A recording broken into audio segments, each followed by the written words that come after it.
Hello everyone. मैं दिवाकर उपाध्याय आप सभी लोगों को एक नए वीडियो में स्वागत करता हूं। तो देखिए, आज की इस वीडियो में हम देखने वाले हैं top private college of AKTU। ठीक है, तो अब तक हमने गवर्नमेंट कॉलेज का वीडियो बनाया था। अगर आप उसको नहीं देखे हैं तो जाकर आई बटन पर लिंक आ रहा होगा, आप ज़रूर देख लीजिएगा अगर आपको काउंसलिंग करना है तो।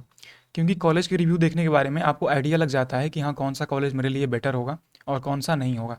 तो इससे पहले हमने IIT लखनऊ, REC कन्नौज और भी KNIT सुल्तानपुर, BIT झांसी, ये सारे कॉलेज रिव्यू का फुल वीडियो बना रखा है। जा करके आई बटन से लिंक आ रहा होगा, आप ज़रूर देखिएगा। आज की इस वीडियो में हम डिस्कस करने वाले हैं JSS ATE नोएडा, जिसको कि शॉर्ट फॉर्म में JSS नोएडा के नाम से जाना जाता है। तो ये एक बहुत ही टॉप लेवल का प्राइवेट कॉलेज माना जाता है। इसका रीज़न क्या है वो आपको आगे बता रहे होंगे वीडियो में। ठीक है, तो आज इसका पूरा हम लोग डिस्कस करने वाले हैं रिव्यू के बारे में। तो वीडियो को पूरा देखिएगा और अगर कुछ डाउट रह जाता है तो आप कमेंट सेक्शन में अपना डाउट पूछ सकते हैं, या फिर ये हमारा इंस्टा हैंडल है, यहाँ पर भी आप आकर के DM करके अपना क्वेरी और क्वेश्चन पूछ सकते हैं। ठीक है, और एक बात, यहाँ पर जो भी आप कमेंट करेंगे उसका रिप्लाई दिया जाएगा। तो अगर आपको कुछ भी डाउट हो, मतलब करियर से रिलेटेड या फिर प्लेसमेंट कॉलेज के बारे में, तो आप कुछ भी अपना डाउट हो कमेंट सेक्शन में पूछ सकते हैं। उसका रिप्लाई आपको 1 बाय 1 करके दिया जाएगा। अगर चैनल पर आप पहली बार आ रहे हैं तो चैनल को प्लीज़ से सब्सक्राइब कर लीजिएगा, और अगर वीडियो अच्छी लगी हो, इन्फॉर्मेटिव लगी हो, तो वीडियो को लाइक ज़रूर करिएगा और अपने दोस्तों को शेयर करिएगा। ठीक है, और कमेंट करके जरूर बताइएगा आपको वीडियो कैसा लग रहा है। तो चलिए वीडियो को स्टार्ट करते हैं। देखते हैं कि पहले हम क्या क्या इस वीडियो में देखने वाले हैं। तो सबसे पहले हम बात करेंगे फीस के बारे में, उसके बाद हॉस्टल, फिर अदर फैसिलिटीज़ जैसे कि वाईफाई, लाइब्रेरी और कैंपस के बारे में बात करेंगे, फिर प्लेसमेंट और ओपनिंग एंड क्लोजिंग रैंक। ये opening and closing rank previous year का होगा, जो कि लास्ट ईयर काउंसलिंग हुई थी, उसका डाटा आपको हम दिखा रहे होंगे। और प्लेसमेंट जो स्टेट्स साइट पर अवेलेबल हैं उसी को लेके हम बात करने वाले हैं। और लास्ट में बता रहे होंगे हम आपको कि स्पॉट राउंड क्या होता है और स्पॉट राउंड कैसे होता है। तो वीडियो को लास्ट तक जरूर देखिएगा, आपके सारे डाउट क्लियर हो जाएंगे। चलिए वीडियो को स्टार्ट करते हैं। तो सबसे पहले कुछ कॉलेज के ओवरव्यू को देख लेते हैं, जैसे कि JSS academy of technical education Noida, जो कॉलेज का पूरा नाम है वो ये है। ठीक है, is the one of the leading technical institute. ठीक, ये 1998 में फॉर्म हुआ था और लगभग has a total student strength of 4000। ठीक है, मतलब कि 4000 अप्रॉक्स बच्चे यहाँ पे पढ़ रहे होते हैं। चलिए, हमारा जो फर्स्ट है वो है फ़ी डिटेल की बात करते हैं। तो यहाँ पर दिया गया है, जैसे कि 23-24 का जो डाटा है वो साइट से लिया गया है। और एक बात, यहाँ पे जो भी आपको इन्फॉर्मेशन दी जा रही है वो ऑफिशियल साइट से लिया गया है, तो कोई भी चीज़ जो है वो गलत नहीं बताया गया है, सब कुछ ऑथेंटिक है और सही बताया गया है। तो बात करते हैं ट्यूशन फ़ी के बारे में, जो कि पर एनम का होने वाला है 1,12,850 रुपये। ये बीटेक फर्स्ट ईयर के लिए होगा और लेटरल एंट्री में जो बच्चे आएंगे उनके लिए होगा। बाकी यहाँ पर MCA और MBA MTech का डाटा दिया हुआ है, आप देख सकते हैं। उसके बाद बात करते हैं सिक्योरिटी डिपॉजिट। ये रिफंडेबल फीस होता है, ये लगता है 5,000 रुपये, मतलब कि एक बार आपको देना होता है और जब आप कॉलेज छोड़ेंगे तो उस टाइम आपको वापस किया जाएगा। उसके बाद एप्लीकेशन फ़ी, जो कि एक समय ही देनी होती है, 1,000 रुपये। तो टोटल अगर सम करते हैं तो बीटेक का जो फीस आता है वो आता है 1,18,850 रुपये। बाकी यहाँ पर और भी ब्रांचेज के MBA MTech दिए हुए हैं, आप जा कर के देख सकते हैं। ठीक है, चलिए अब बात करते हैं कि भैया हॉस्टल के क्या प्राइस होते हैं, कितने फीस लगती हैं, girls hostel and boys hostel दोनों का। ठीक, तो देखिए यहाँ पर हॉस्टल टाइप दिया गया है, मतलब कि जो हॉस्टल चार्ज है वो 98,000 है, बॉयज़ हॉस्टल का 62,000 है। मेस चार्ज, ये ISH जो है ये भी किसी हॉस्टल का नाम होगा। ठीक है, उसके बाद मेस चार्ज जो है वो 33,500 है और 33,500 दोनों हॉस्टल में सेम है। सिक्योरिटी डिपॉजिट जो लगता है वो 3,000 और 3,000।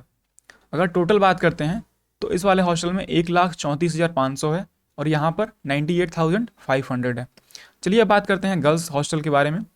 तो जो गर्ल्स हॉस्टल का हॉस्टल चार्ज है वो है, अगर आप नॉन AC लेते हैं तो आपको पड़ेगा 62,000, और अगर आप AC हॉस्टल लेते हैं तो उसको पड़ेगा 92,000। ठीक है, मेस चार्ज की बात करें तो 32,500 दोनों में सेम है और सिक्योरिटी डिपॉजिट भी 3,000 दोनों में सेम है।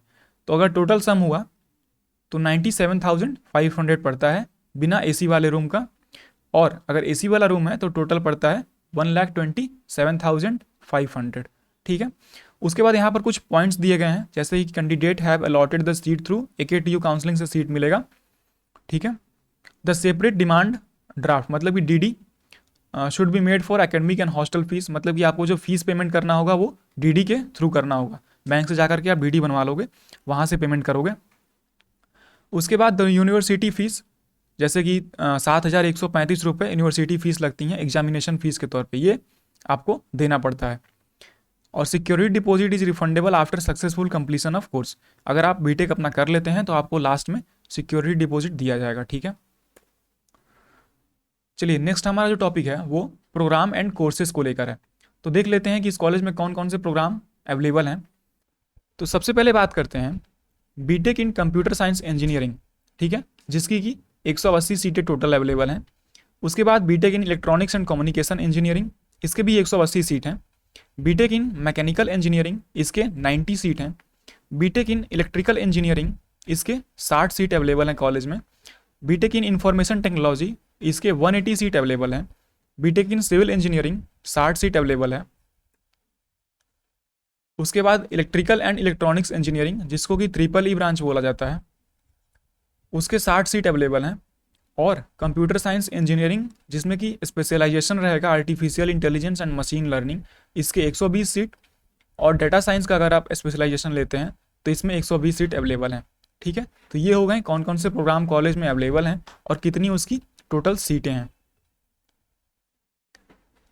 अब बात कर लेते हैं हॉस्टल्स के बारे में। तो देखिए इस कॉलेज में जो हॉस्टल है वो गर्ल्स और बॉयज़ दोनों के लिए हॉस्टल है।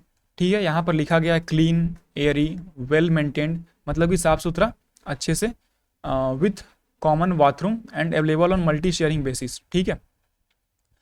अब रूम में क्या क्या प्रोवाइड कराया जाता है वो यहाँ पे दिया गया है। रूम में आपको बेड दिया जाएगा, वार्डरोब दिया जाएगा, स्टडी टेबल, चेयर। ठीक है। उसके बाद water purifier, water cooler all installed. ठीक है, हर फ्लोर पे आपको वाटर कूलर और प्यूरीफायर मिल जाएगा। Both the hostels have limited capacity, will available for UG student only, मतलब कि जो हॉस्टल हैं उनमें सीटें काफ़ी लिमिटेड हैं। तो हॉस्टल जो होता है वो फर्स्ट कम फर्स्ट सर्व की बेसिस पे अलॉट किया जाता है, मतलब कि जो पहले आ गया उसको अलॉट कर दिया जाएगा, अगर बचा हुआ है तो बाद में आपको दिया जाएगा। तो ये यहाँ पे एक थोड़ी सी ड्रॉबैक बोल सकते हैं, क्योंकि हॉस्टल की थोड़ी सी शॉर्टेज है। Hostel has provision for visitor rooms, जो विजिटर रूम्स के लिए, मतलब जैसे जो लोग देखने के लिए आते हैं वो भी रुक सकते हैं हॉस्टल में। ठीक है, यहाँ पे मॉडर्न किचन वगैरह कुछ लिखा गया है, आप जा करके पढ़ सकते हैं वीडियो को रोक करके। अब बात करते हैं सबसे इंपॉर्टेंट जो है वो मेस का टाइमिंग क्या है। ठीक, तो मेस का टाइमिंग जो है boys hostel and girls hostel separate दिया गया है यहाँ पे। तो जो ब्रेकफास्ट का टाइम है वो 7:30 से सुबह 9 बजे तक है, दोनों में सेम है। जो लंच का टाइम है 12:30 से लेकर के 2 बजे तक, दोनों में सेम ही है। और टी स्नैक्स, मतलब कि शाम के 5 से लेकर के 6 बजे तक। और डिनर की बात करें तो 7:30 से लेकर के 9 बजे तक आपका, मतलब कि जो टाइमिंग है वो गर्ल्स और बॉयज़ दोनों का सेम है। Boys hostel gate is closed 10 PM to 6 AM, मतलब कि जो बॉयज़ हॉस्टल का गेट है वो रात को 10 बजे बंद हो जाएगा और सुबह 6 बजे तक बंद रहेगा। अब बात करते हैं गर्ल्स हॉस्टल के बारे में। तो गर्ल्स हॉस्टल का जो गेट है वो शाम में 8:30 बजे बंद हो जाएगा और सुबह 6 बजे खोला जाता है, ऐसा साइट पर मेंशन किया गया है। ठीक है, ये कुछ फोटोज़ हैं जो कि हॉस्टल्स की हैं, आप देख सकते हैं। ठीक है, उसके बाद बात करते हैं अगली फैसिलिटीज़ के बारे में। तो वाईफाई हॉस्टल और कैंपस दोनों में अवेलेबल है, वाटर कूलर है, geyser, 24/7 electricity and water, bank facility है, मेडिकल फैसिलिटीज़ हैं और कैंटीन की सुविधा उपलब्ध है।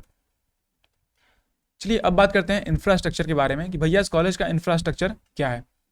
तो जो कॉलेज है वो टोटल 28 एकड़ में, मतलब कि उसका जो एरिया है वो 28 एकड़ में फैला हुआ है। ठीक है, और कुछ इंपॉर्टेंट है, हाँ, college has 5 academic block to provide necessary facilities to students, मतलब कि 5 एकेडमिक ब्लॉक्स हैं कॉलेज में। उसके बाद लेक्चर हॉल है, सेमिनार हॉल है और लेबोरेटरीज़ की सुविधा उपलब्ध है। Each lecture hall is equipped with comfortable seating, मतलब कि चेयर वगैरह, पोडियम वगैरह आपको अच्छे से वेल मेंटेन्ड कंफर्टेबल मैनर में प्रोवाइड कराया गया है। चलिए नेक्स्ट हमारा जो है वो लाइब्रेरी एंड कैंपस लाइफ के बारे में है। तो यहाँ पर कुछ फ़ोटोज़ मैंने साइट से ही ली गई है, ये ऑफिशियल फ़ोटो अपलोड किया गया था साइट पे। तो आप ये देख सकते हैं, ये है लाइब्रेरी, काफ़ी अच्छा लाइब्रेरी बनाया गया है। और लाइब्रेरी में जो एरिया है उसका वो 1260 स्क्वायर मीटर, ठीक है, ये एरिया है। उसके बाद न्यूज़पेपर प्रोवाइड कराया जाता है लाइब्रेरी में, और ऑनलाइन लाइब्रेरी की भी सुविधा उपलब्ध है, कोहा सॉफ्टवेयर पे आपको दिया जाएगा, ठीक है। स्टूडेंट कैन बोरो 4 बुक, जो स्टूडेंट हैं वो 4 बुक ले सकते हैं लाइब्रेरी से और 15 दिन के लिए उसको रख सकते हैं, ठीक, अपने पास। उसके बाद आपको जाकर के या तो रीइश्यू करना पड़ेगा या जमा करना पड़ेगा। Student can borrow 6 book under book bank scheme for entire semester, और पूरे सेमेस्टर के लिए आप 6 बुक ले सकते हैं। उसके बाद बात करते हैं कि प्लेसमेंट, भैया प्लेसमेंट की कौन कौन सी कंपनियां आती हैं, ये बहुत ही इंपॉर्टेंट होता है, बहुत बच्चों का डाउट होता है। तो देखो भाई, प्राइवेट कंपनी है तो मतलब प्राइवेट कॉलेज है तो कंपनी तो बुलाएगी, सिंपल सी बात है। Infosys, HP, Amazon, Byju's, Adobe, Samsung, Cognizant, Accenture, HCL, मतलब कि बहुत अच्छी अच्छी कंपनियां आती हैं, जोमेटो, LG, एयरटेल। तो ये रही कुछ कंपनियों के बारे में जो कि ऑफिशियल साइट पे मेंशन किया गया है, वहीं से लिया गया है। तो आप वीडियो को पॉज करके सारी कंपनियों को देख सकते हैं। अब थोड़ा सा स्टैटिक्स के बारे में देख लेते हैं, जो कि कॉलेज के साइट पर ही अवेलेबल था। तो यहाँ पे बात किया गया है ऑफ़र के बारे में और टोटल कंपनियाँ और प्लेसमेंट्स के बारे में। तो देखिए यहाँ पर जो 2019-20 में ऑफ़र मिले हैं वो 571 मिले हैं, 2020-21 में 629 और 2021-22 में 868। और टोटल कंपनी कितनी विजिट करी गई हैं, तो 19-20 में 121, 20-21 में 237 और 21-22 में 280 कंपनियां विजिट करी हैं। और बाकी यहाँ पर प्लेसमेंट दिया गया है, 19-20 में 434 बच्चे प्लेस्ड हो गए हैं, 20-21 में 403 और 21-22 में 532। और यहाँ पर स्टूडेंट ऑफर के बारे में कुछ स्टेट है, जैसे कि जो हाईएस्ट LPA लगा हुआ है वो है 57.32, जो कि एक बच्चे को मिली है। उसके बाद एक बच्चे को मिली है 45.25, एक को 40, उसके बाद 13 को 20 से लेकर के 30 के बीच में, 49 को 10 से लेकर के 19 LPA के बीच में, 182 को 5 से 9 LPA और 603 को 3 से 5 LPA के बीच में, ठीक है। अब बात कर लेते हैं ओपनिंग एंड क्लोजिंग रैंक के बारे में। ये पिछले साल का डाटा है, तो ये राउंड 1 का डाटा आपको हम बता रहे हैं। जैसे कि BTech home state open category, ये PH मतलब फिजिकली हैंडीकैप्ड, कंप्यूटर साइंस का जो गया है रैंक वो 2,71,000 समथिंग गया है और क्लोज हुआ है 6,38,000 पे, ठीक है। चलिए हम ओपन कैटेगरी का देख लेते हैं। ओपन कैटेगरी का ये है, ठीक है, ये कंप्यूटर साइंस इंजीनियरिंग का है, जो कि 25,922 से लेकर के 80,295 तक गया हुआ है। मतलब कि काफ़ी कम रैंक पर आपको कंप्यूटर साइंस मिल रही हैं, तो आपकी अगर अच्छी रैंक है तभी आप ले पाएंगे। अब बात करते हैं ओपन कैटेगरी में होम स्टेट कोटा का जो है मैकेनिकल इंजीनियरिंग का कितना गया हुआ है। तो ये गया हुआ है 4,40,000 से लेकर के 8,93,000, ठीक। उसके बाद सिविल इंजीनियरिंग का देखते हैं ओपन कैटेगरी में, तो 3,47,000 से लेकर 5,75,000 तक गया हुआ है।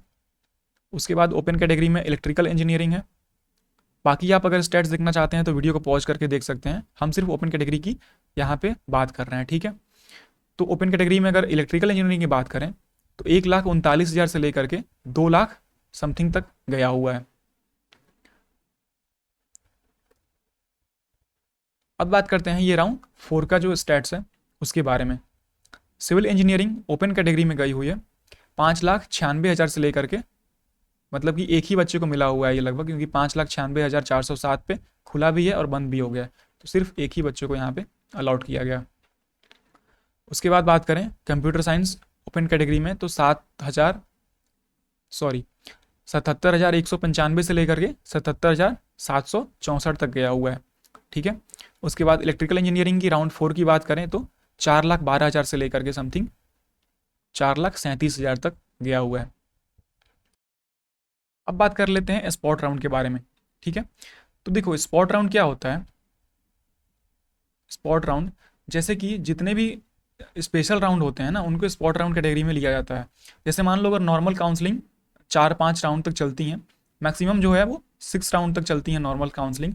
तो अगर इन सब काउंसलिंग करने के बाद भी कॉलेज में सीटें बच जाती हैं, जैसे कि मान लो कोई बच्चा अगर है वो 6 राउंड में जाकर के अपना काउंसलिंग मतलब ड्रॉप कर दिया, वो लिया नहीं अपने कॉलेज को, तो वो तो सीटें ओपन रह गई, मतलब कि वैकेंट रह गई ना।